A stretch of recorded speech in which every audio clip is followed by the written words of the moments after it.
Quando Deus se cala. Meu irmão e minha irmã, preste muita atenção nesta mensagem, porque ela pode mudar radicalmente a sua vida. No livro de Jó, capítulo 30, versículo 20 diz: Clamo a ti, porém tu não me respondes. Estou de pé, porém para mim não atentas. O silêncio é cruel, mas ele revela muita coisa. Mas eu vou te fazer algumas perguntas. Quando você não escuta a Deus, para onde você corre? Para os amigos para murmurar? Se aquieta e fica neutro ou persevera em oração? Deus conhece as pessoas quando Ele para de falar com elas. Quando Deus para de falar com alguns filhos, Ele começa a entender para onde eles correm. O primeiro efeito que o silêncio de Deus traz para a nossa vida é uma autoanálise, uma reflexão profunda.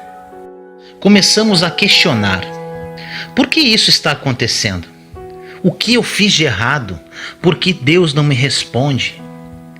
Não me dá uma palavra, uma profecia, um sinal? Que tipo de vida eu estou levando para o meu Pai não estar falando comigo? Em nossa vida cotidiana, quando alguém por vezes silencia conosco, não quer dizer que esta pessoa está chateada ou se vingando de nós, mas sim está fazendo de alguma forma você se autoanalisar. Não necessariamente ele está te desprezando. Às vezes ele está permitindo que você encontre a verdade em si mesmo. Você pode começar a lembrar de coisas que você possa ter feito e que está gerando este silêncio. Quando Deus cala e não te responde, quando Deus para de falar por algum tempo, quando Deus fica em silêncio, provavelmente o que Ele está provocando em você é essa autoanálise. No livro de João, capítulo 11, versículo 42 diz: Jesus levantou os olhos para o céu e disse: Pai, graças te dou, porque sempre me ouves. Deus ouve sempre, mas nem sempre responde. O silêncio, como disse, gera uma autorreflexão. Existem pessoas que não param para se autoanalisar, se Deus não ficar em silêncio por algum tempo. Quando Deus fica em silêncio, ficamos procurando o motivo pelo qual Ele parou de falar conosco. Somos autopunitivos e ficamos perguntando: Deus, o que eu fiz de errado? Achamos muitas vezes que Deus está nos castigando. No auge do meu deserto, senti na pele o silêncio de Deus. E na época não compreendia muitas coisas ainda. Ficava me autopunindo, pedindo perdão de pecados que eu já havia confessado e que Deus já havia perdoado. Era atormentador. Orava sem cessar, madrugadas adentro, e não ouvia uma voz, uma palavra, um sinal. Com isso comecei a procurar ainda mais a Deus, lendo mais a palavra, escutando pregações, lendo livros, jejum, e clamava por Ele sem parar: Senhor, misericórdia, fala comigo. Depois desse período atormentador, Deus começou a falar comigo através da sua palavra de uma forma sobrenatural, através de revelações de pessoas, de pregações, e ao meu coração de uma forma muito profunda. Hoje entendo perfeitamente por que Ele se aquietou. Ele queria saber para onde eu iria correr, o que eu iria fazer.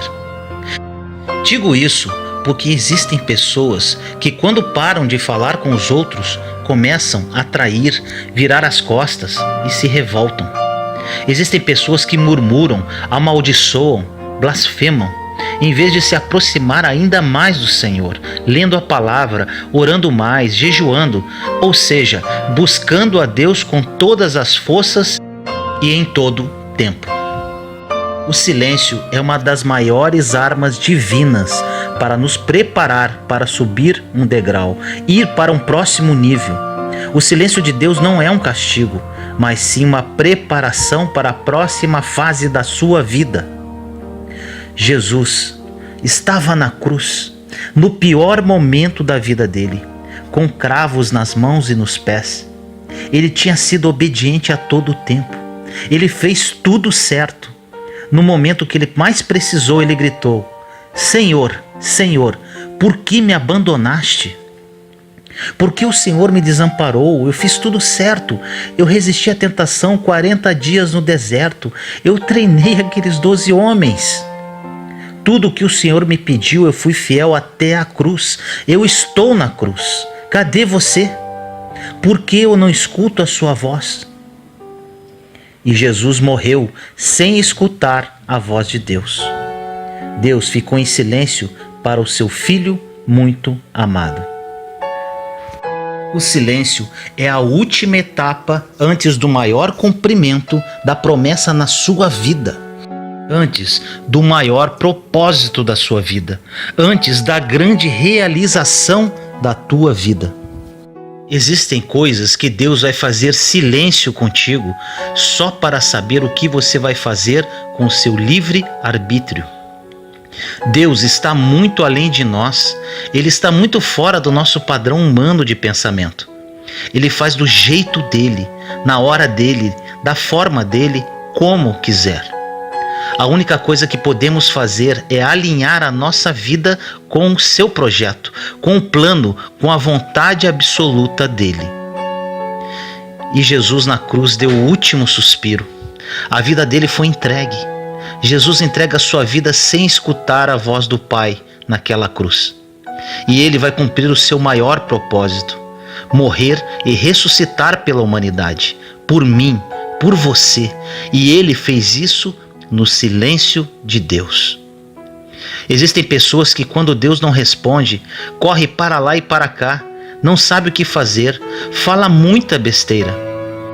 Essas pessoas têm uma total falta de fé e maturidade. Não confiam no Deus que servem. Quantos filhos de Deus, quando ele se silencia, estão dando as costas para ele, fugindo, falando mal, sendo que estão a um passo de viver a promessa, viver o seu propósito. O silêncio de Deus é necessário para revelar quem somos. Abraão caminhou 3 dias com Isaque de mãos dadas, indo para o Monte Moriá, com a palavra de matar o seu único filho. Nesses 3 dias, Deus não falou absolutamente nada. Imagine como Abraão ficou. Ele havia orado por aquele menino. Sua esposa, Sara, pediu tanto por esse filho. A criança era uma promessa. Isaque falava: Pai, o que está acontecendo? E isso é o pior. Abraão teve que suportar as perguntas de Isaque e o silêncio de Deus ao mesmo tempo. Muitas pessoas que vão ouvir esta mensagem estão passando pelo silêncio de Deus, mas não sabem que falta muito pouco, mas muito pouco, para a promessa se cumprir. Você que está ouvindo agora, eu te afirmo, se Deus está em silêncio, você está a um passo do cumprimento do seu propósito, daquilo que Deus colocou na sua mão para você fazer. Neste período de silêncio, Ele só quer saber para onde você vai correr. Você é daqueles que se tranca no quarto e fica ainda mais íntimo de Deus? Ou vai dar as costas para Deus, blasfemar ou desistir? Por vezes, quando passamos por tribulações pesadas, colocamos a culpa em Deus, sendo que mal estávamos servindo a Ele como deveríamos. Temos que apontar para alguém. Achamos que estamos sendo castigados. Por vezes nunca procuramos conhecer a Deus verdadeiramente, mas mesmo assim precisamos achar um culpado. Você que está passando pelo silêncio de Deus, eu tenho uma boa notícia para você. Quem não conhece a Deus questiona a sua existência. Quem conhece a Deus questiona porque Ele está calado. Quando você ver uma pessoa questionando a existência de Deus, ela não conhece a Deus. Quando você ver uma pessoa questionando o silêncio de Deus, essa pessoa é especial, porque quando Deus voltar a falar, é para colocá-la em um outro nível. Já vai ser para colocá-la em outra fase. O que você está passando hoje não é um castigo. mas sim uma preparação para onde Ele quer te levar nos próximos dias, nas próximas semanas.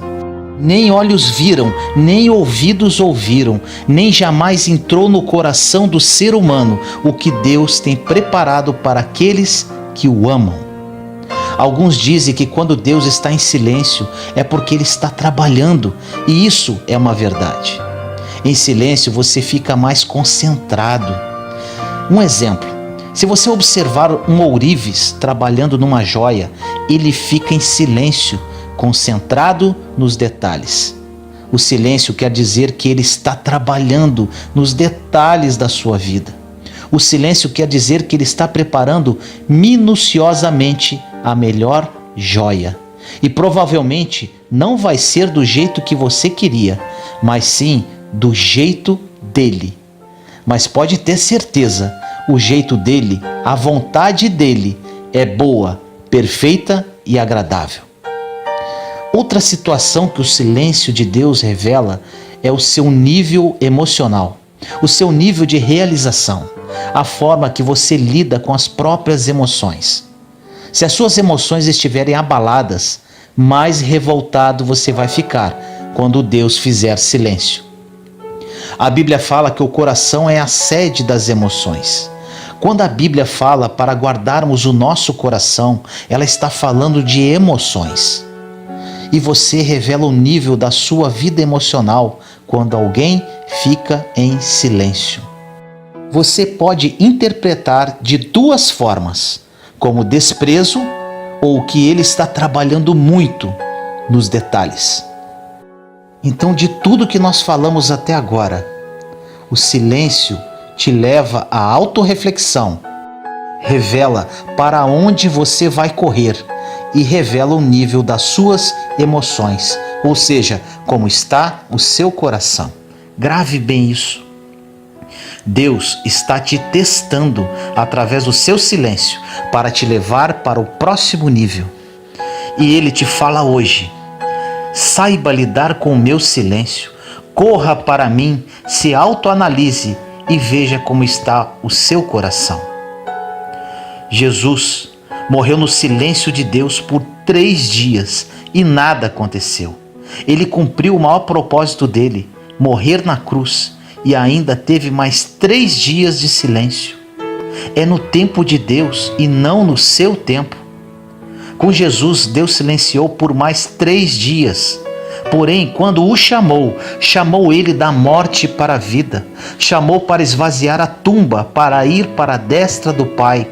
Foi para fazê-lo sacerdote para sempre sobre as nações da terra. Foi para transformá-lo em nosso Senhor e Salvador. O teu maior propósito está depois do silêncio de Deus. Vou orar para você. Meu Pai amado, oro nesse momento por todas as pessoas que ouvirem esta mensagem, que elas entendam o seu silêncio, que elas entendam que quando o Senhor se aquieta, não é castigo, é preparação. Preparação para uma nova fase da vida, preparação para viver o melhor de Deus nesta terra, para viver o plano bom, perfeito e agradável que o Senhor reserva para aqueles que o amam. Que hoje seja um divisor de águas na vida destes teus filhos, que estão desesperados pelo seu silêncio, pois não entendiam o porquê disso tudo. Mas hoje, Pai, após ouvir esta palavra vindo do seu trono de glória, elas reiniciarão uma nova fase, esperando em Ti, esperando a sua voz soar novamente, para que vivam as suas promessas. Assim eu oro em nome do nosso Senhor Jesus Cristo. Amém.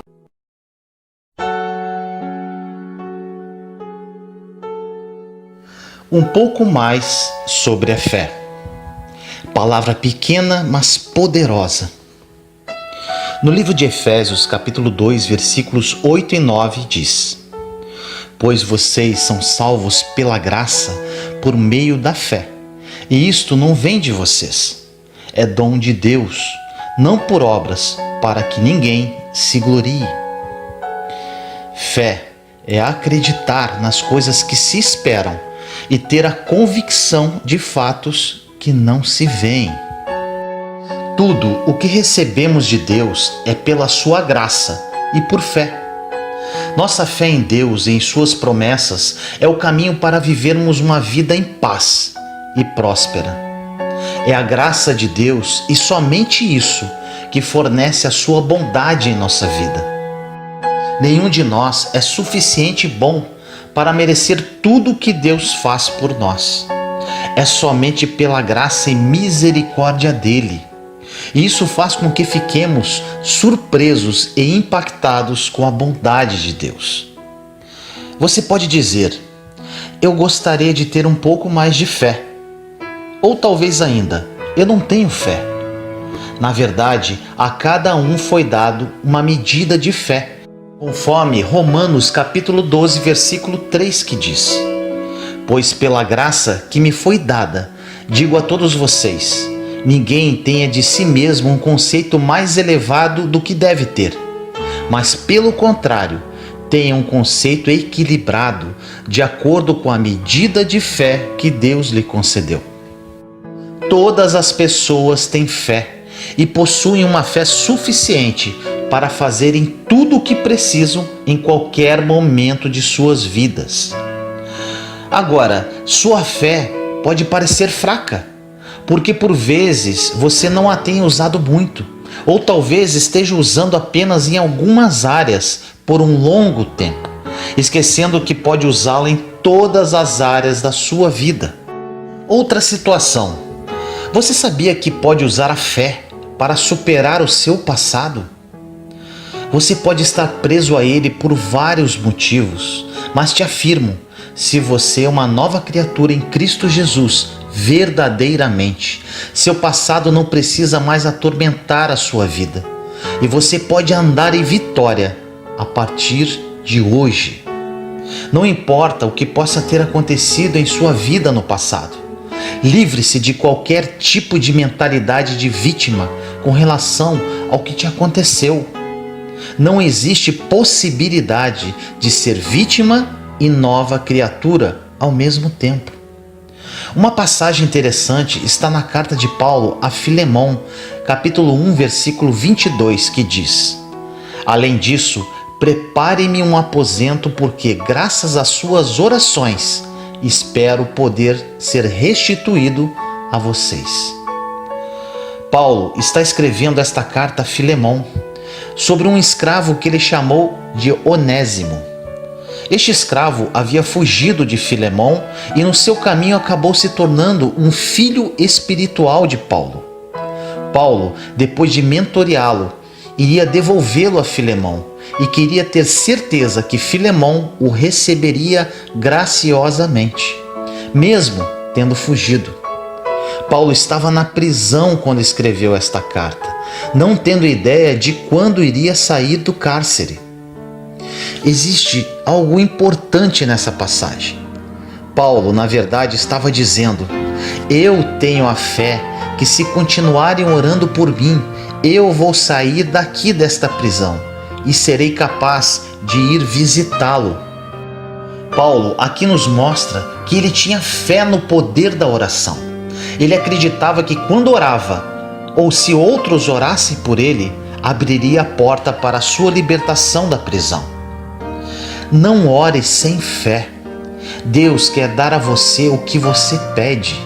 Deus ouve a sua oração de fé. Paulo disse: prepara-me um quarto na expectativa da minha visita. Vou te falar um pouco do poder da expectativa. A fé tem que ter uma expectativa ativa e agressiva. Quando você está com expectativa para atingir algum objetivo em sua vida, ou de conquistar um sonho, ou de uma restauração, seja o que for, você está cheio de expectativa, de esperança e de fé que algo que você ainda não tem em mãos vai acontecer.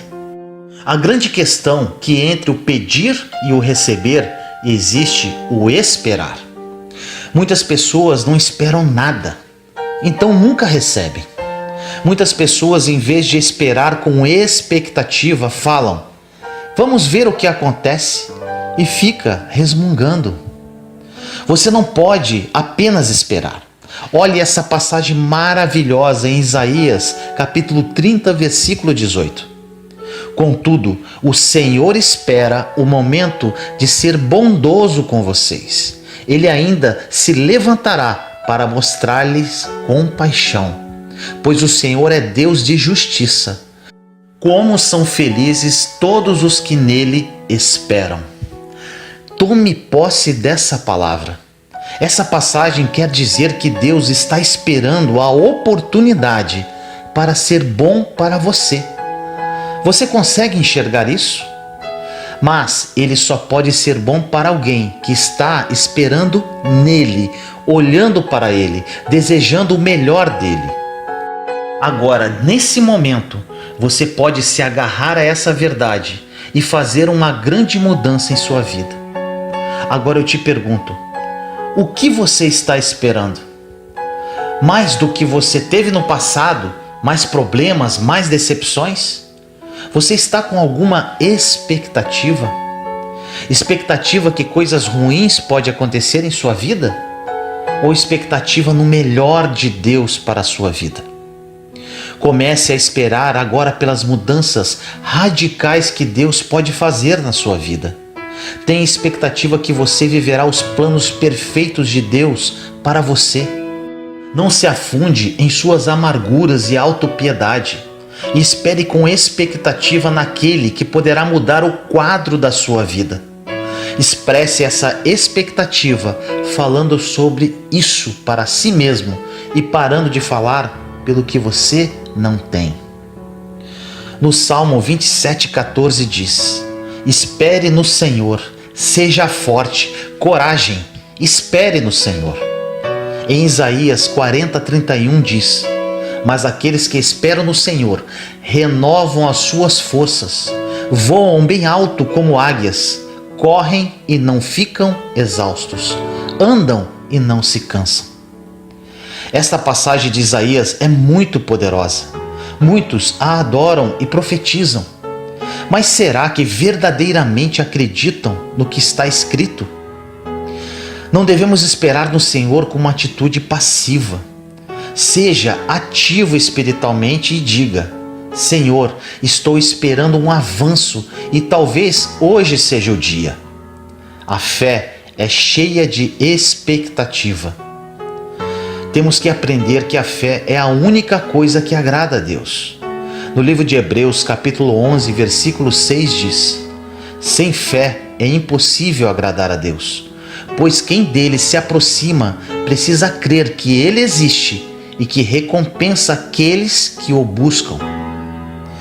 Deus não quer apenas que você creia que Ele existe, mas Ele quer que você acredite agressivamente que se você estudar a palavra e buscá-lo, orando regularmente, permanecendo nele, você estará esperando de alguma forma uma recompensa, porque se você serve a Deus, haverá uma recompensa.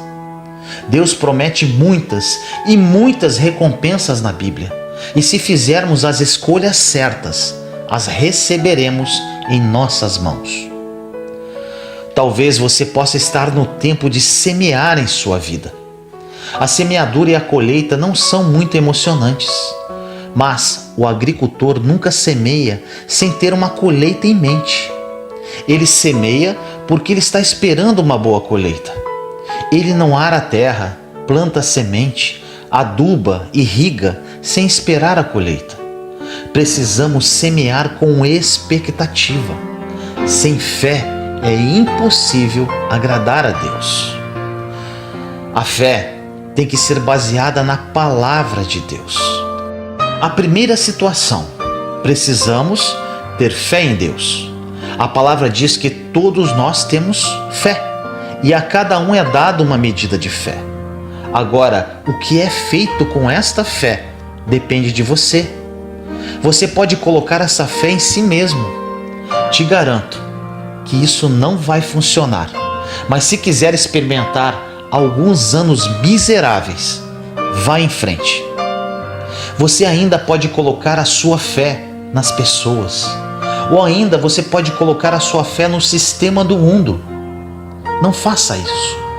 Coloque a sua fé em Deus. Você pode ter um ótimo trabalho, um excelente salário, mas um conselho: não dependa do trabalho pelo resto da sua vida. Dependa de Deus.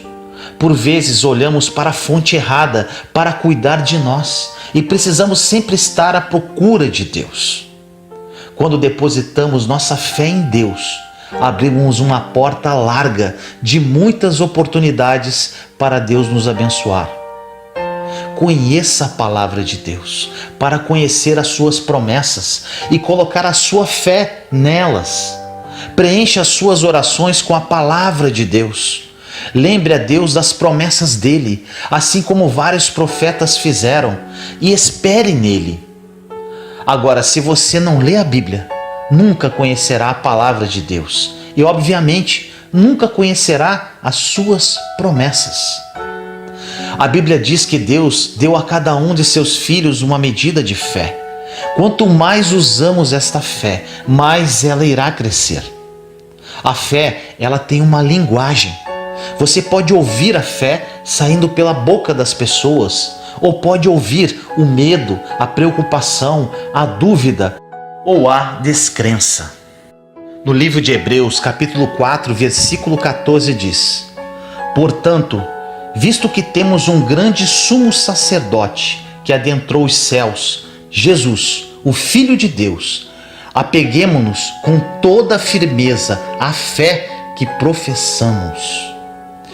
Agora eu te pergunto, o que quer dizer a fé que professamos? É aquilo que você diz com a sua boca, aquilo que você declara com suas palavras. A fé não funciona quando oramos a Deus e em seguida, na hora do almoço, falamos com alguém sobre os mesmos problemas que acabamos de entregar em oração. Preste atenção nisso. Se você quer ver a sua fé funcionar, terá que desistir da autopiedade, de sentir pena de si mesmo. Quando oramos com fé e estamos esperando o agir de Deus, precisamos ficar atentos do que sai da nossa boca. Se caso tivermos que falar sobre o assunto, que falemos com fé. Assim, esta situação está complicada, mas Deus está envolvido nisso. Ele está trabalhando agora ao meu favor e tenho fé que vai se resolver em breve. Não fale dos seus problemas, levando com que as pessoas sintam pena de você. Fale: eu creio, meu Deus, que o Senhor está trabalhando. O Senhor já ouviu minhas orações. Eu tenho a sua palavra para me basear e eu creio na sua fidelidade. Eu verei o resultado da minha fé. A fé não é baseada no que vemos, pensamos ou sentimos. Em 2 Coríntios 5,7 diz que andamos por fé e não por vista. A história de Abraão é maravilhosa. Ele passou por circunstâncias complicadas, mas não olhou para elas. Abraão estava crendo em Deus por um herdeiro, e isso era naturalmente impossível para acontecer, devido à idade avançada dele e de Sara, sua esposa. Mas Deus havia prometido. A Bíblia diz que nenhuma dúvida ou incredulidade fez Abraão duvidar a respeito das promessas de Deus. A dúvida e a descrença podem se apresentar a você. É por isso que o poder de nossas palavras é tão importante. No minuto que a dúvida vier, você pode abrir a boca e dizer: eu não acredito nisso, pois confio que Deus está trabalhando. A melhor maneira de interromper um mau pensamento é dizendo algo positivo. Não baseie-se no quanto você vai acreditar em Deus pelo que você vê, pensa ou sente. A fé só funciona juntamente com a paciência. No livro de Hebreus, capítulo 6, versículos 11 e 12 diz: queremos que cada um de vocês mostre essa mesma prontidão até o fim, para que tenham a plena certeza da esperança, de modo que vocês não se tornem negligentes, mas imitem aqueles que, por meio da fé e da paciência, recebem a herança prometida. No início é fácil ter fé quando entregamos algo em oração para Ele cuidar. Você começa cheio de esperança, mas depois que os dias, semanas, meses ou até anos vão passando, como estará a sua fé? Entre o começo e o fim temos um meio. Você pode estar hoje no meio de alguma situação e pode não estar tão divertido. Você precisa ser paciente, pois terá que esperar, quer queira ou não. Paciência é como você age enquanto você espera. É como nos comportamos quando nós esperamos. Você poderá esperar com expectativa. Você poderá esperar com uma boa conversa. Você poderá esperar sendo uma bênção para outras pessoas. Ou simplesmente você pode desistir e ficar reclamando. Mas aí terá que começar tudo de novo. No livro de Hebreus, capítulo 6, versículo 15 diz: E foi assim que, depois de esperar pacientemente, Abraão alcançou a promessa. Abraão esperou por 20 anos. José esperou por 13 anos numa prisão, por um erro que ele não havia cometido. Esse período de espera é um deserto. Você pode estar hoje num deserto, mas esse período é de amadurecimento e onde Deus está trabalhando em sua vida, limpando algum lixo que possa estar em você ainda, para que você esteja pronto para receber o que Deus te prometeu. Desfrute do momento que você está hoje, desfrute o agora, aprenda isso, porque você vai ter que esperar de qualquer jeito. Outro ponto importante: a fé somente funciona e é energizada por amor. Que tipo de caminhada de amor você tem? Quanto você estuda sobre o amor? O que você sabe sobre o amor dentro das Escrituras? Como você trata as pessoas? Quantas pessoas podem estar com raiva de você? No livro de Gálatas, capítulo 5, versículo 6 diz: Porque em Cristo Jesus, nem circuncisão nem incircuncisão tem efeito algum, mas sim a fé que atua pelo amor. Paulo estava farto dos Gálatas, que discutiam constantemente sobre a circuncisão. Paulo estava dizendo para que eles parassem de ser tão detalhistas com relação às regras e regulamentos da religião e se ocupassem de amar uns aos outros. Se você quiser que sua fé funcione, não pode estar com raiva de ninguém. A fé somente opera por amor. Você precisa trabalhar com o Espírito Santo para viver uma fonte vibrante de amor.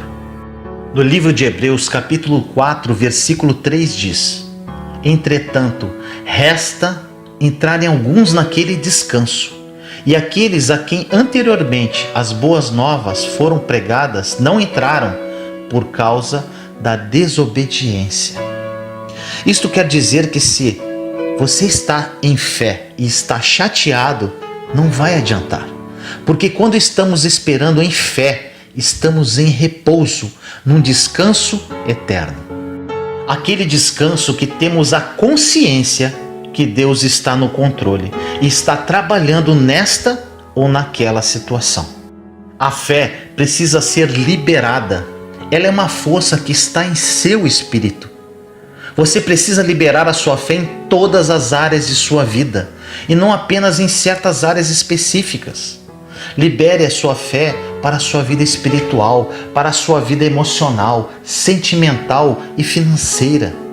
Um grande problema entre nós cristãos é que liberamos a nossa fé para alguma área e esquecemos das outras. A fé sempre traz resultados. Não sei quanto tempo terá que esperar, mas garanto que ela lhe trará resultados.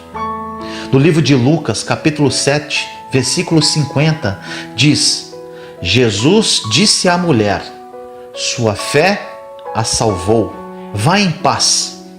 Ou seja, a fé salva. Em Efésios capítulo 6, versículo 16 diz: além disso, usem o escudo da fé, com a qual vocês poderão apagar todas as setas inflamadas do maligno. Ou seja, a fé nos protege dos dardos inflamados do inimigo.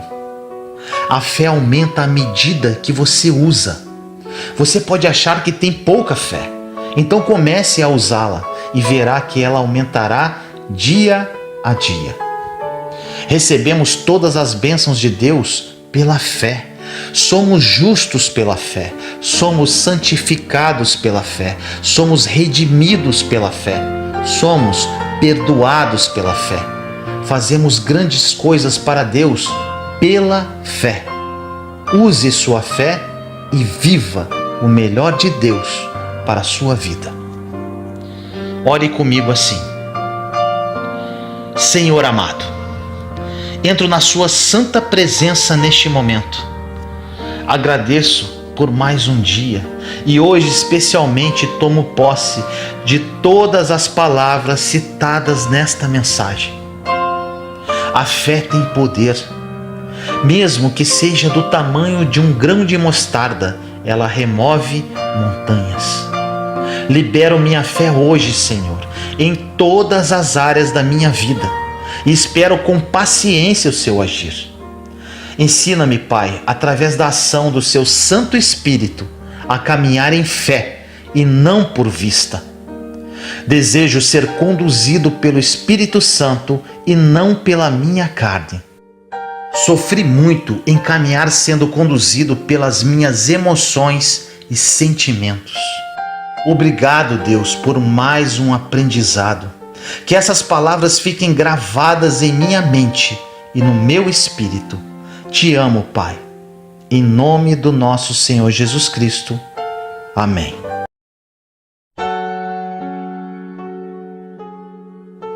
Esperar em Deus não é perder tempo. No livro de João, capítulo 5, versículos de 5 a 8 diz: aí se encontrava um homem que estava doente há 38 anos. Jesus viu o homem deitado e, sabendo que estava doente há tanto tempo, disse-lhe: queres ficar curado? O doente respondeu: Senhor, não tenho ninguém que me leve à piscina quando a água é agitada. Quando estou chegando, entra outro na minha frente. Jesus disse: levanta-te, pega a tua cama e anda. No mesmo instante, o homem ficou curado, pegou a sua cama e começou a andar. Você é capaz de imaginar o que é esperar por uma grande bênção por 38 anos? Pode imaginar quantas vezes se tem vontade de desistir do sonho e se resignar com aquilo que parece não ter mais jeito? A palavra de Deus nos fala sobre um homem paralítico que por todo este tempo esteve à beira da piscina de Betesda, esperando a sua vez de ser curado. Talvez ele tenha sido levado para lá por alguns amigos bondosos, que certamente desistiram de esperar por sua cura. O que devia passar no coração desse homem a cada vez que alguém entrava nas águas milagrosas antes dele? Quantas pessoas ele viu morrer ao seu lado? Quantas viu ir embora sem a cura nas mãos? Mas ele permaneceu talvez por não ter mais para onde ir, até que Jesus, o médico dos médicos, passou ao seu lado. Apesar dos lamentos e justificativas, como se o paralítico se sentisse culpado pelo seu próprio sofrimento e quisesse explicar por que ainda estava ali doente, o Senhor termina por curá-lo como sinal de grande misericórdia para com aquele homem que não desistiu da sua bênção. Há quanto tempo você espera por uma mudança em sua vida? Apesar de todo o cansaço, apesar de muitos talvez já terem desistido, não pense que o seu tempo está sendo perdido. Jesus sabe de suas necessidades e está perto para ouvir e responder. Esperar pela graça de Deus não é perder tempo, como também não é inútil o tempo de gestação de um novo ser no ventre da mãe, ou o tempo da germinação da semente na terra. Deus está trabalhando você no mais íntimo para ser capaz de receber e multiplicar a sua bênção. Não desista de ser feliz com o auxílio do Senhor. Viva o dia de hoje com esperança. Talvez a bênção já esteja plantada em você e comece a dar frutos pela sua confiança e perseverança no Senhor. Ore comigo assim. Amado Pai, tenho lutado insistentemente por Tua bênção em minha vida. Tenho lutado para ser feliz segundo o Teu coração. Algumas vezes, desanimado, já pensei em desistir. Mas hoje, recobro o meu vigor e me encho de esperança. Vou viver esse dia na serena alegria da Tua presença, crendo que algo bom de Deus já está em curso na minha vida. Não direi mais que o meu tempo está sendo perdido, ou que não tenho um propósito para viver. Meu propósito hoje é glorificar o Senhor em cada pequeno ato que vou realizar, não perdendo nenhuma oportunidade de amar e de me sentir amado por Deus. Obrigado, Pai, porque sempre tens cuidado de mim, dando-me tudo o que necessito para começar a ser feliz ainda hoje. Faremos juntos, Senhor, desse dia de hoje, um motivo a mais para não desistir. Em nome do nosso Senhor Jesus Cristo. Amém.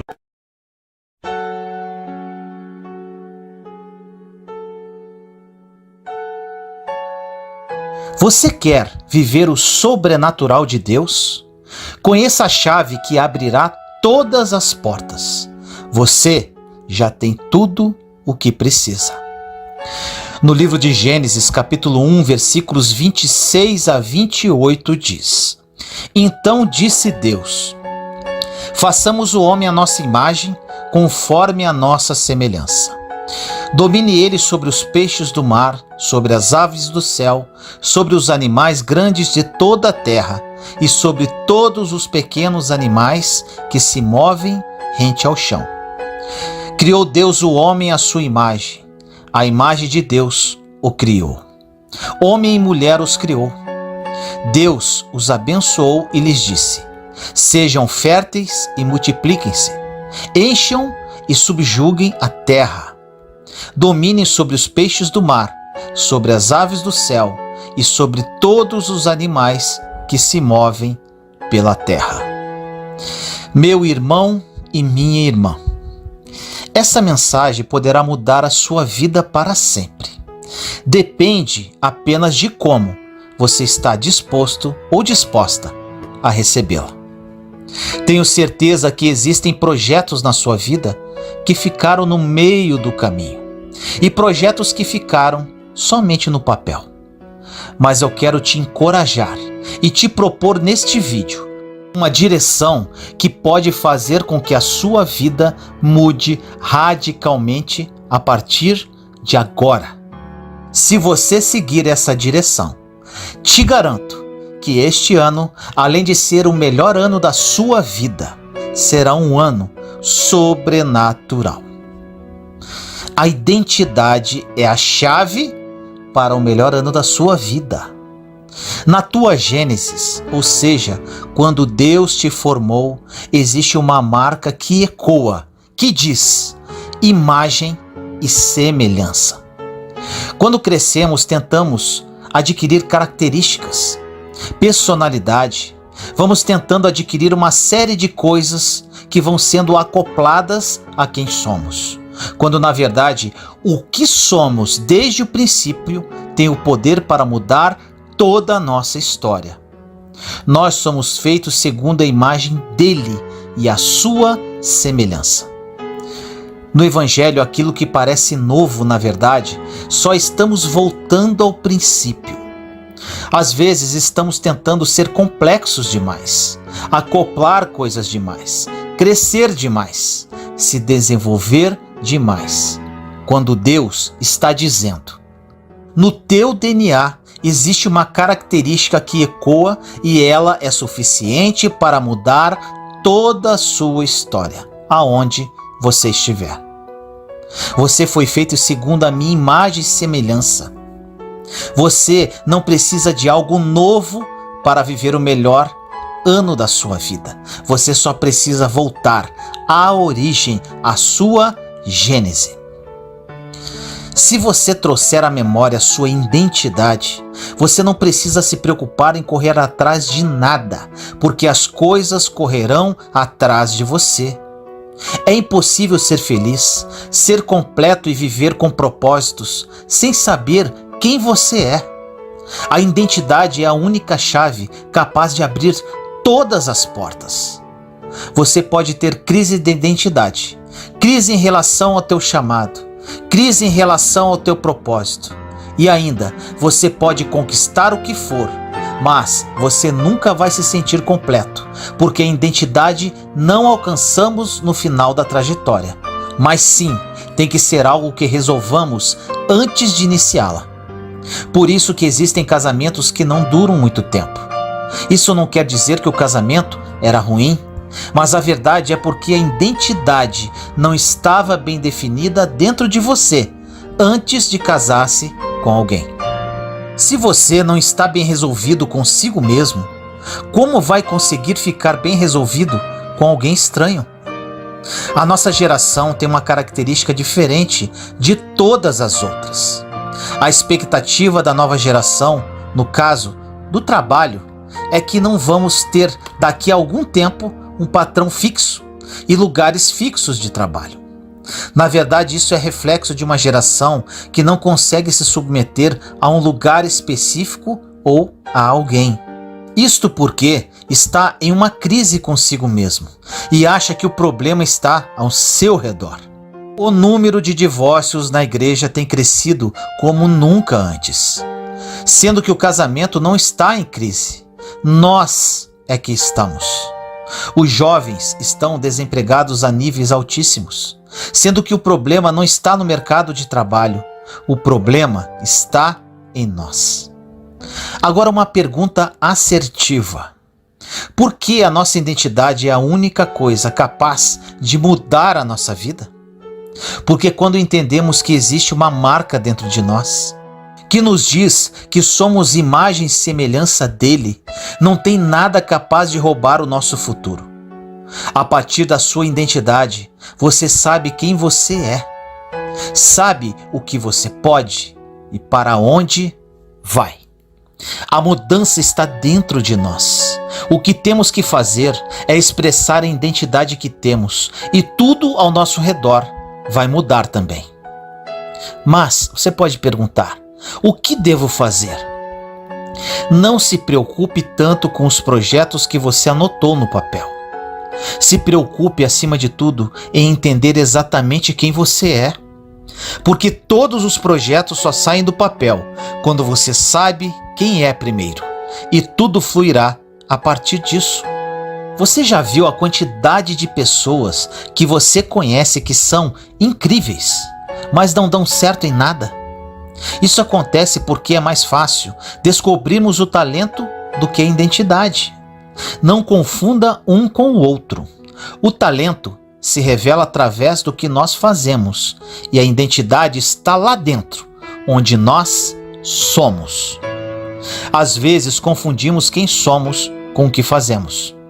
Começamos a acreditar erroneamente que se somos bons em várias coisas, na verdade é porque estamos bem resolvidos.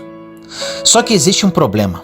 A sua performance te levará até um certo ponto, mas só a sua identidade te levará dali em diante.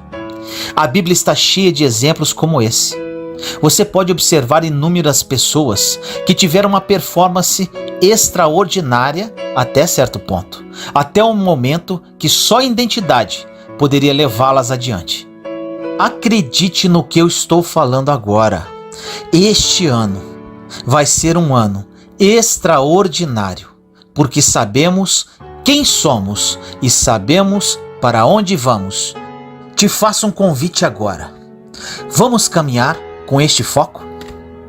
O universo de cada um é de acordo com o seu conhecimento. Os estudiosos vão dizer que tudo se resume ao conhecimento geral. Os religiosos vão dizer que tudo se resume ao conhecimento bíblico. Já o Evangelho nos diz que tudo se resume a Jesus. Ou seja, se você conhece Jesus parcialmente, você começa a conhecer a sua identidade parcialmente também. Se você conhece Jesus em partes, você vai usufruir dele em partes também. O seu presente só faz sentido se você voltar à sua gênese. Porque imagem e semelhança significam que quanto mais você conhece a Deus, mais você conhece a si mesmo. Tem muitas pessoas frustradas, achando que a sua jornada se resume em ser grande. Só que a sua jornada se resume a ter propósito. Porque você pode ser grande e estar vazio. Todo o desígnio de Deus carrega consigo um propósito. Você pode ser incrível, grande, você pode ser o que for, mas enquanto a vontade de Deus não soprar sobre a sua vida, não existe desígnio, não existe propósito, a sua vida fica vazia. É por isso que a identidade é tão importante, porque quando você entende quem você é, você entende o que você pode e aonde você vai.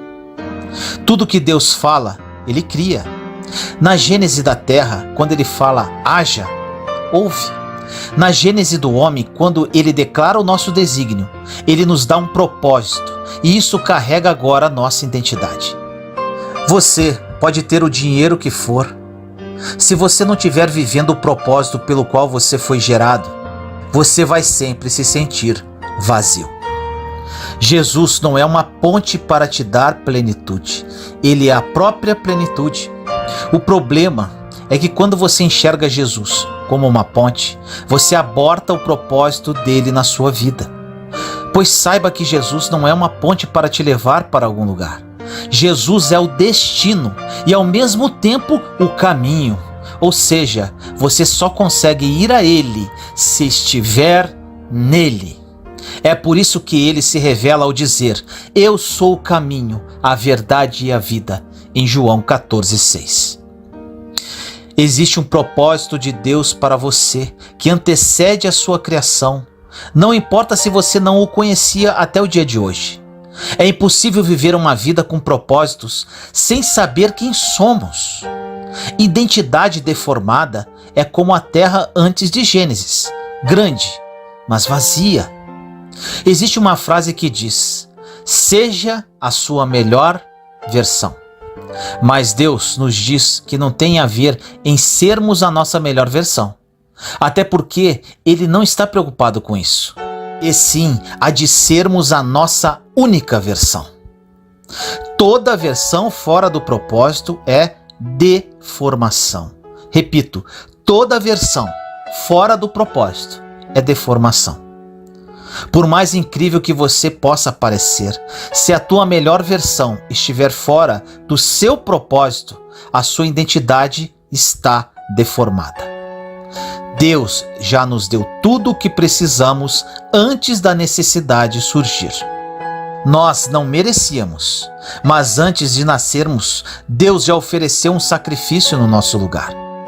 Você nasceu em uma era em que Jesus não só já veio, como Ele ressuscitou, e tudo aquilo que a criação está gemendo para alcançar, você já tem: a vida eterna e felicidade.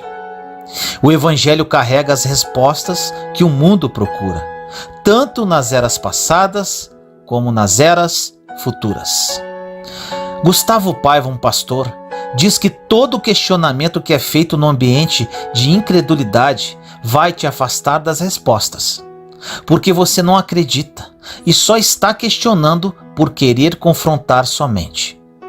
Então, se você questiona e faz tantas perguntas a Deus, saiba que na verdade você não quer respostas, você só quer confrontar. E ele continua dizendo que toda pergunta que você faz em um ambiente de fé gera revelação. Tudo o que você precisa está dentro de você. Peça a Deus para te revelar quem você é, o que você pode e para onde você vai. até porque não vale a pena perder um dia sequer sem servir aos propósitos dele. Viva os desígnios de Deus, marque esta geração, dê passos em caminhos que ele te chama, abra portas que o Senhor te chama para entrar, se envolva com pessoas que ele tem para você, cumpra os seus propósitos e saiba que a única coisa que vai te preencher é seguir a vontade de Deus e mais nada. Ore comigo assim. Senhor amado, nos colocamos em sua santa presença neste momento, eu, meus irmãos e irmãs em Cristo Jesus. Hoje, Pai, é um grande dia, é dia de mudança.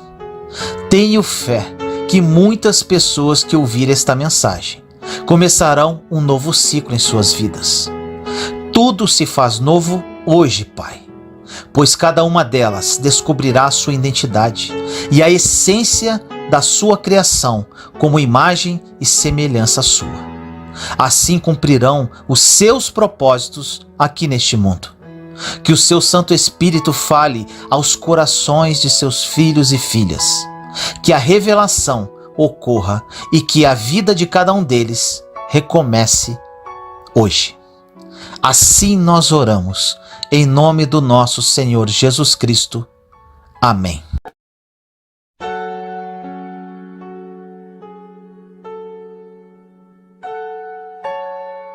Até quando vou ter que esperar para realizar os meus sonhos? No livro de Jeremias 29:11 diz: porque sou eu que conheço os planos que tenho para vocês, diz o Senhor. Planos de fazê-los prosperar e não de causar dano. Planos de dar a vocês esperança e um futuro. Em Provérbios 16:3 diz: consagre ao Senhor tudo o que você faz e os seus planos serão bem-sucedidos. No Salmo 37:4 diz: deleite-se no Senhor e Ele atenderá os desejos do seu coração. Essas passagens nos trazem grande esperança, não é? Mas você tem vivido esses tão sonhados planos que Deus tem para você? Vou iniciar esta mensagem com algumas perguntas que você pode estar fazendo agora. Vinícius, sempre ouço dizer que os sonhos de Deus para as nossas vidas jamais vão morrer e que são perfeitos. Mas estou esperando há tantos anos por um companheiro ou uma companheira que estou deixando de acreditar nisso. Estou esperando por emprego há tanto tempo e nada. Cadê a vida abundante que tanto falo que Jesus morreu para eu viver? O que eu devo fazer para não deixar de acreditar nos sonhos de Deus? O que fazer para que eles se realizem? Eu vou responder esses questionamentos com uma pergunta. Você sabe quanto vale um sonho? O quanto você está disposto a pagar por ele? Essa é a maior verdade. Só quem sonha alto sabe que o preço também é alto. Muito alto. Muitas vezes é preciso renunciar, tirar forças de onde não se tem, não deixar a tristeza e o desânimo tomarem conta, não dar ouvidos àqueles que querem nos desanimar e, principalmente, saber esperar com paciência. Ouvimos dizer que se não fizermos a nossa parte, nada virá de mão beijada.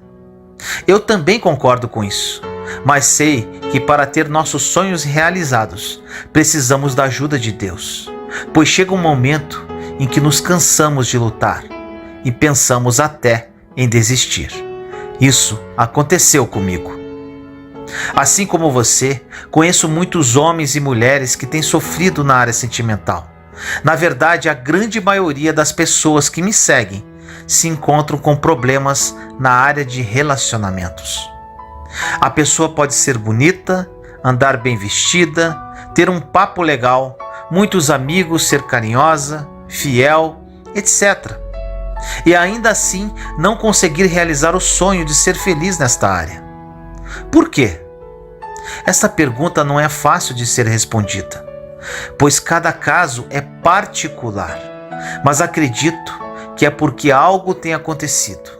A maioria das pessoas não tem buscado a Deus com intensidade, não tem vivido em santidade e não acreditam realmente que Deus está interessado nos seus sonhos.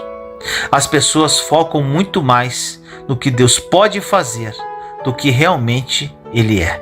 Na palavra de Deus, em Hebreus 11:6 diz: sem fé é impossível agradar a Deus, porque é necessário que aquele que se aproxima de Deus creia que Ele existe, que é galardoador, ou seja, recompensador daqueles que o buscam.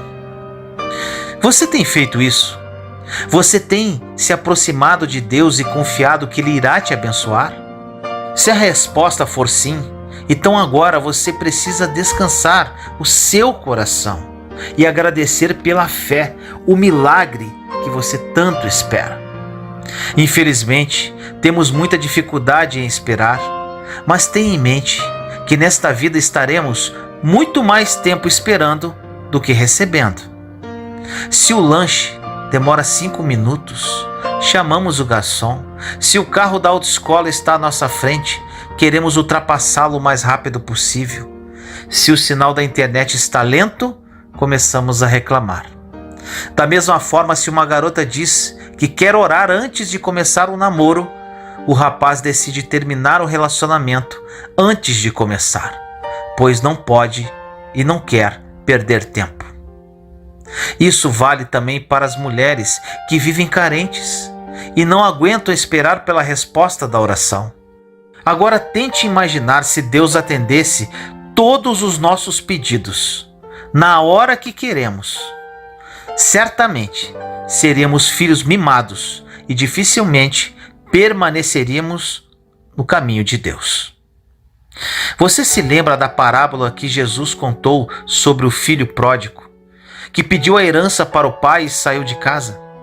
Pois bem, ela reflete muito bem a nossa geração, que está cheia de filhos rebeldes e insatisfeitos. A história começa assim em Lucas, capítulo 15, versículos de 11 a 13. Um homem tinha 2 filhos. O mais novo disse ao seu pai: Pai, quero a minha parte da herança. Assim, ele repartiu sua propriedade entre eles. Não muito tempo depois, o filho mais novo reuniu tudo o que tinha e foi para uma região distante, e lá desperdiçou os seus bens vivendo irresponsavelmente. O final você já deve saber. A herança que aquele filho recebeu do pai acabou muito rápido.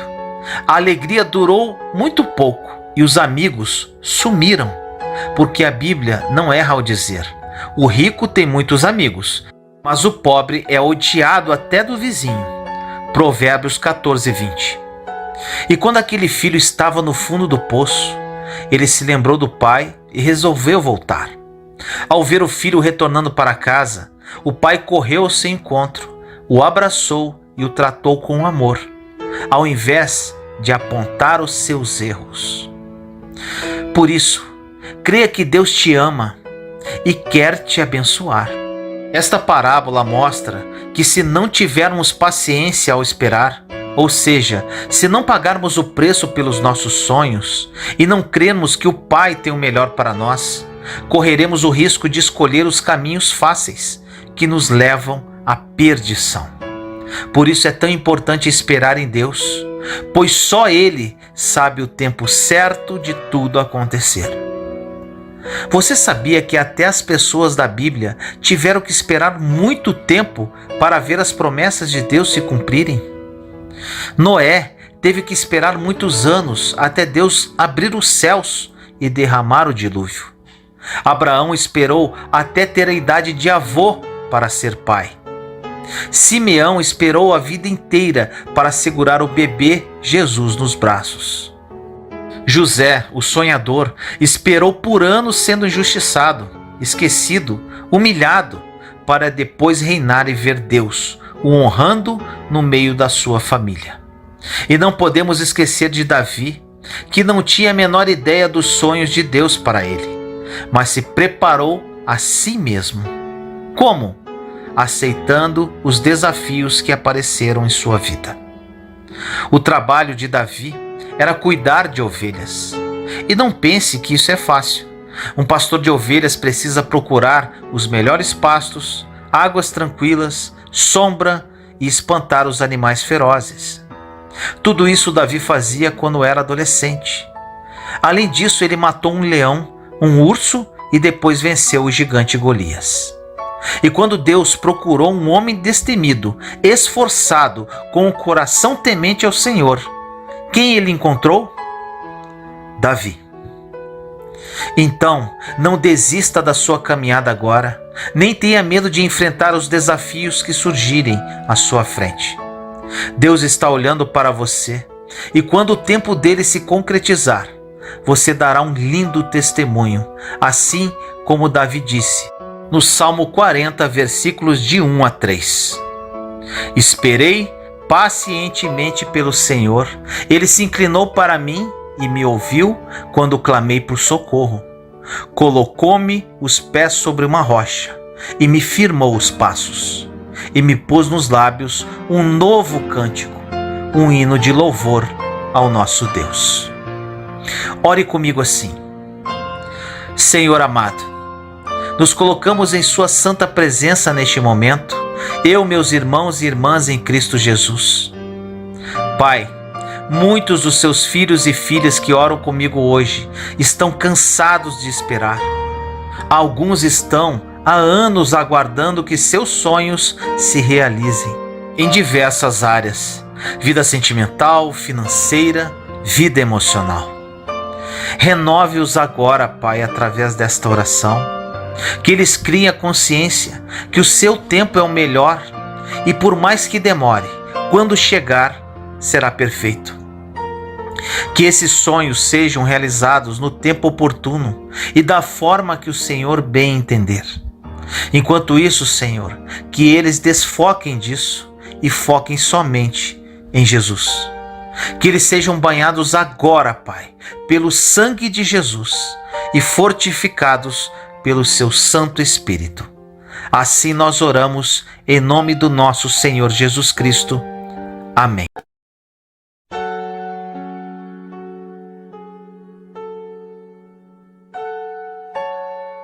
Abençoe alguém e viva generosamente.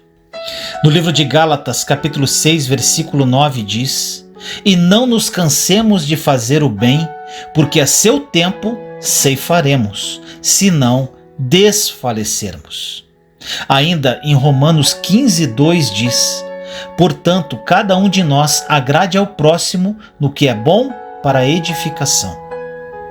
Isso nos diz que precisamos ter a nossa mente cheia de maneiras de abençoar as pessoas. Logo de manhã, pense em algo que você quer fazer para abençoar alguém, naquilo que pode fazer para surpreender alguém ou torná-lo mais feliz. Você ficará maravilhado de quão rapidamente Deus o orientará sobre algo bom que você pode fazer por alguma pessoa. A alegria vem quando nos tornamos canais de Deus para abençoarmos o próximo. Devemos viver generosamente. No livro de Provérbios, capítulo 11, versículos 26 e 27 diz: Ao que retém o trigo, o povo o amaldiçoa, mas bênção verá sobre a cabeça do seu vendedor. Quem procura o bem, alcança favor. Uma das melhores coisas que podemos fazer em nossas vidas é ter um estilo de vida generoso. As pessoas que são egoístas não têm noção do quão nocivo é viver desta forma. A alegria vem ao dar e tocar outras pessoas com amor. Quando fazemos isso sem qualquer intenção de ter nada em troca, o Senhor derrama sobre nós muitas bênçãos. Quem abençoa a vida de outra pessoa sente uma verdadeira alegria, uma alegria autêntica. Quando somos generosos com outras pessoas, estamos oferecendo uma oferta a Deus e ainda fazendo o bem ao que Deus mais ama: pessoas. Ore comigo assim: Senhor, eu me entrego a Ti, renovo o meu voto e o meu compromisso em obedecer-te. Quero permanecer forte em Ti, por isso busco a Tua face. Abençoa-me e faz com que eu seja uma bênção para os outros. Desejo ser canal de bênçãos na vida das pessoas. Desejo viver generosamente. Quando ajudo outras pessoas, sinto uma alegria indescritível. Faço isso com todo o meu amor e sei que este gesto alegra o seu coração, meu Deus. Ofereço a Ti a minha vida, para que me use como quiser, para que eu seja um veículo de graça neste mundo caído. Assim eu oro, em nome do nosso Senhor Jesus Cristo. Amém.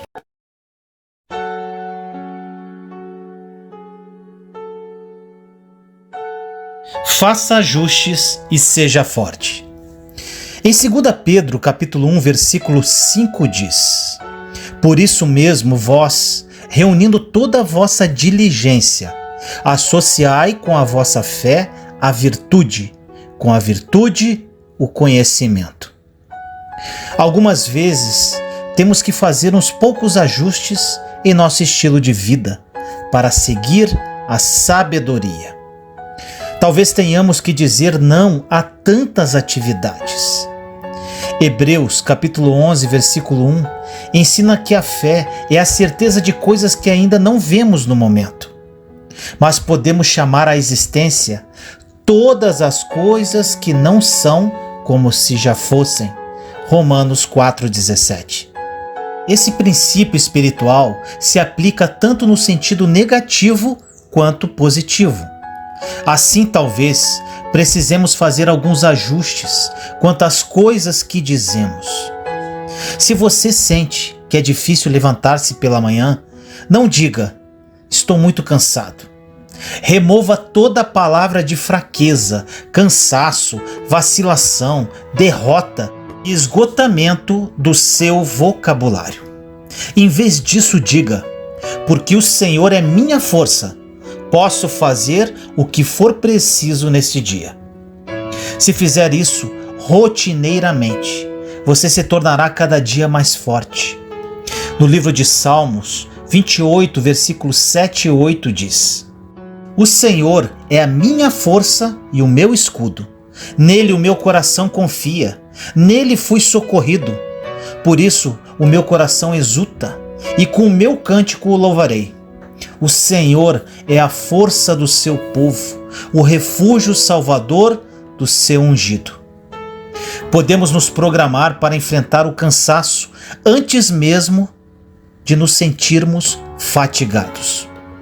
Se você se encontra esgotado física e emocionalmente, ore, faça o bem, ajude as pessoas e louve ao Senhor. Mesmo cansado, fazendo isso, você estará investindo a sua pouca energia e sua força para servir ao Senhor. Pode ter certeza que Ele irá trazer mais energia e força para você. A Bíblia diz que dar significa semear, uma semente que trará uma colheita. Gálatas 6, versículos de 7 a 10. Se dermos nossa força, colheremos a força de Deus. Devemos esperar uma colheita de força em nossa vida, enquanto servimos ao Senhor. Ele nos ungirá com força, se lhe pedirmos para fazê-lo. Ore comigo assim: Senhor amado, me dê forças. Tenho uma vida com muitas atividades e me encontro esgotado física e emocionalmente. Confesso que por vezes falo sobre o meu cansaço, mas aprendi que não devo falar a respeito. Mesmo cansado, devo profetizar que a minha força vem de ti. Elimino do meu vocabulário toda palavra de derrota, cansaço, fraqueza, vacilação e esgotamento. O Senhor é minha força. Mesmo cansado, Senhor, me comprometo a ajudar as pessoas que cruzarem meu caminho. Mesmo cansado, vou continuar orando, louvando e agradecendo. Me unge no dia de hoje, Pai, com a sua força. Assim eu te peço, em nome do nosso Senhor Jesus Cristo. Amém.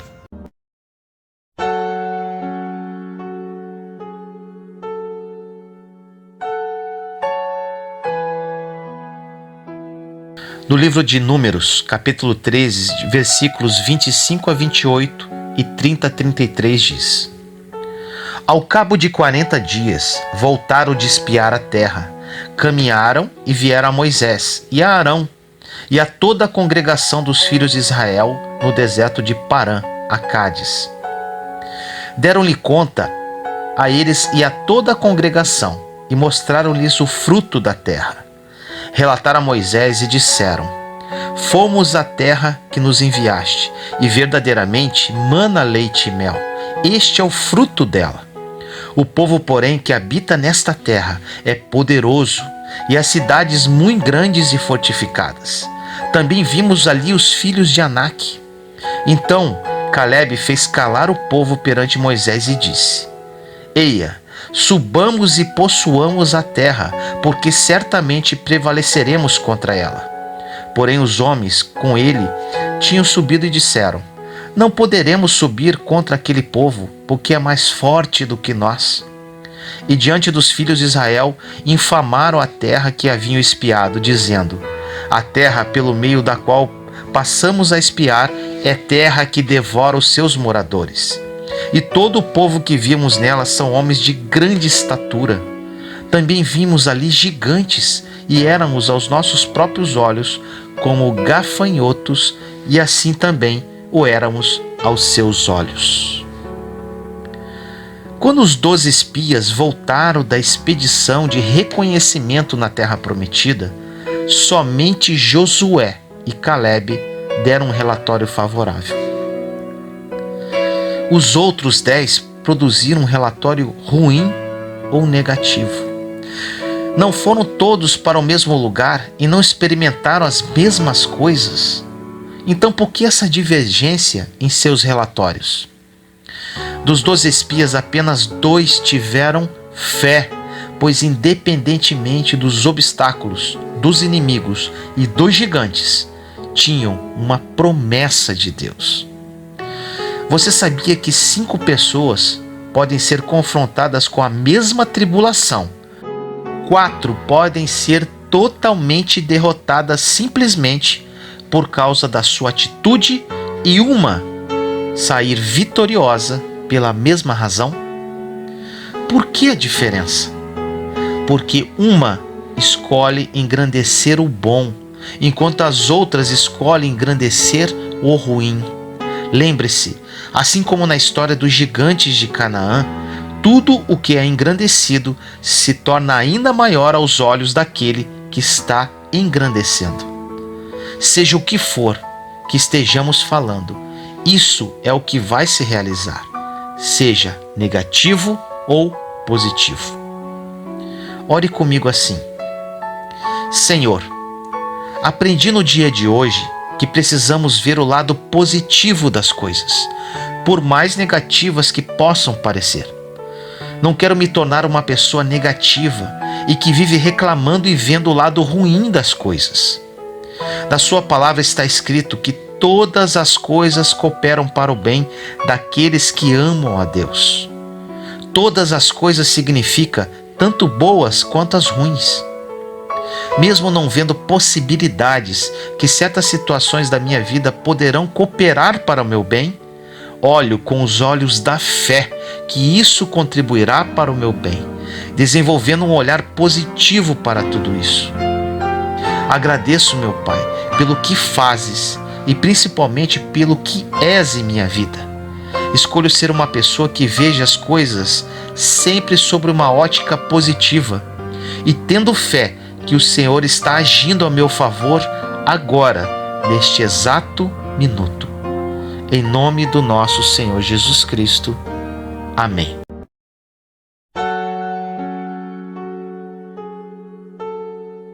relatório positivo ou negativo. Em 2 Timóteo, capítulo 2, versículos 20 a 21 diz: Ora, numa grande casa não há somente utensílios de ouro e de prata, há também de madeira e de barro. Alguns para a honra, outros, porém, para a desonra. Assim, pois, se alguém a si mesmo se purificar destes erros, será utensílio para a honra, santificado e útil ao seu possuidor, estando preparado para toda boa obra. É difícil não falar sobre os nossos problemas. Você sabe por quê? Porque queremos compaixão. Se continuarmos a falar para todo mundo como nos sentimos e como as coisas estão horríveis, não vai demorar muito e não haverá mais ninguém com quem conversar. É possível cansar as pessoas com nosso relatório negativo, mesmo aquelas que mais se importam conosco. Não importa o quanto nos amem, elas não querem ouvir aquele mesmo relatório negativo dia após dia. Uma razão é porque elas já têm seus próprios problemas e não querem nem precisam suportar os nossos. Isso é compreensível. Quantos de nós pode verdadeiramente dizer que quer ouvir os problemas de alguém o tempo todo? Se a questão é essa, talvez nós é que precisemos de aconselhamento e oração. Você e eu temos duas responsabilidades em relação aos relatórios ruins. Primeiro, não produzi-los. Segundo, não recebê-los. Cada um de nós tem a responsabilidade de não falar negativamente e não permitir que falem conosco desta maneira.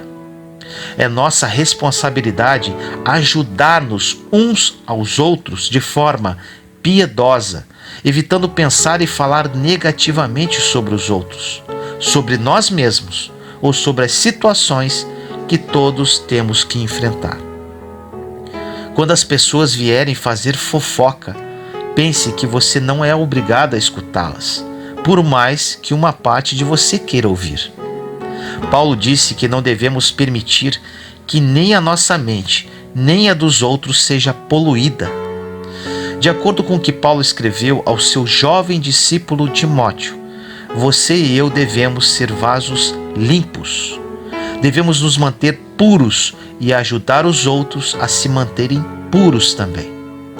Para isso, devemos pensar e falar da maneira que Deus quer que pensemos e falemos. Devemos estar sempre conscientes de nossos pensamentos e palavras, porque Deus ouve e registra cada um deles em seu memorial. Ore comigo assim: Amado Pai, não quero mais ficar buscando compaixão das pessoas com relação à minha vida. Tenho percebido que quanto mais busco pessoas para conversar sobre os meus problemas, mais elas se afastam de mim. Elas já têm os seus suficientes problemas. Me liberto da negatividade, Senhor. Entendo que devo entregar minhas preocupações a Ti e esperar o Seu agir. Da mesma forma, não sou obrigado a ficar ouvindo pessoas se lamentando o tempo todo comigo. Quero ajudar essas pessoas, Senhor, mas por vezes elas mesmas não querem ser ajudadas. Me dê sabedoria para agir com relação a isso, meu Deus. Quero ser um vaso limpo e puro e ajudando as pessoas a se manterem limpas e puras da mesma forma. Assim eu te peço, em nome do nosso Senhor Jesus Cristo. Amém.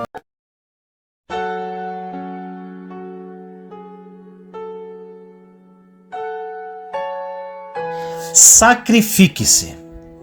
No livro de Lucas, capítulo 6, versículo 38 diz: Dai e dar-se-vos-á, boa medida, recalcada, sacudida, transbordante, generosamente vos darão, porque com a medida com que tiverdes medido, vos medirão também. Você sabe o que o texto de Romanos 12:1 significa quando diz que devemos nos oferecer como sacrifício vivo? Isto quer dizer que devemos ser vivificados com todo o poder, zelo e entusiasmo que qualquer pessoa nascida de novo deve ter. Isso significa que devemos estar empolgados sobre Jesus. Devemos oferecer a nossa boca, nossos pensamentos, nossas palavras, nossas atitudes, nosso corpo, nossas mãos e nossos pés, para que Ele use-os continuamente em seu ministério. Isso pode significar que não obteremos tudo o que quisermos da vida, mas tudo o que deixarmos por causa do Evangelho. Jesus disse que receberíamos 100 vezes mais nesta vida.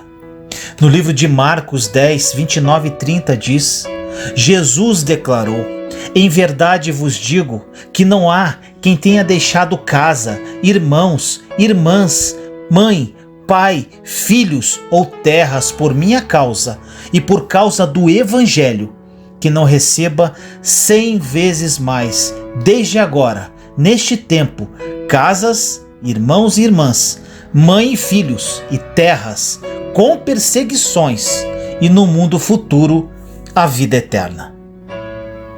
Desfrute as bênçãos de Deus agora. Ofereça-se para servir e observe as bênçãos de Deus retornando. Na palavra diz que devemos oferecer a Deus sacrifícios de louvor. Em Deuteronômio 4,39 diz: por isso hoje saberás e refletirás no teu coração que só o Senhor é Deus, em cima do céu e embaixo da terra, nenhum outro há. Louvar a Deus faz com que seu dia comece de maneira certa. Comece agradecendo a Deus logo que você sair da cama pela manhã. No livro de Hebreus 13,15 diz: vamos constantemente e em todos os momentos oferecer a Deus um sacrifício de louvor, o qual é fruto dos lábios que graciosamente reconhecem, confessam e glorificam seu nome. Jesus disse: aquele que crê em mim, como dizem as Escrituras, de seu interior fluirão rios de água viva. João 7,38. Reconheça ao Senhor e sacrifique-se, se for o caso, em todos os seus caminhos e beba dessa água viva. Ore comigo assim: Senhor amado, me ofereço como sacrifício vivo para que me use na obra que o Senhor se propõe a fazer. Se falta profeta, meu Deus, estou aqui. Use minha boca, meus pensamentos, minhas palavras, minhas atitudes, meu corpo, meus pés, minhas mãos. Use-me, Senhor, para glorificar o seu nome. Hoje sou perseguido, humilhado e criticado por ter sacrificado muitas coisas em minha vida por causa de ti. Não me arrependo, Senhor. Continuo firme e forte no seu propósito. Jesus disse que teríamos perseguições, mas sei que com a sua graça vencerei todas elas. Quero apenas servir a ti. Te reconheço como meu Pai e amigo. Ofereço a ti meu louvor e minha adoração. Glorifico o seu santo nome e que de dentro de mim fluam rios de água viva, banhando todos os que cruzarem o meu caminho com seu amor e sua misericórdia. Assim eu oro em nome do nosso Senhor Jesus Cristo. Amém. Se você gostou desta mensagem, compartilhe para edificar mais vidas. Caso queira adquirir o meu livro Terra Prometida, 21 lições que me ajudaram a vencer o deserto, o link está na descrição desse vídeo. Aproveite a promoção por tempo limitado. Te amo em Cristo Jesus.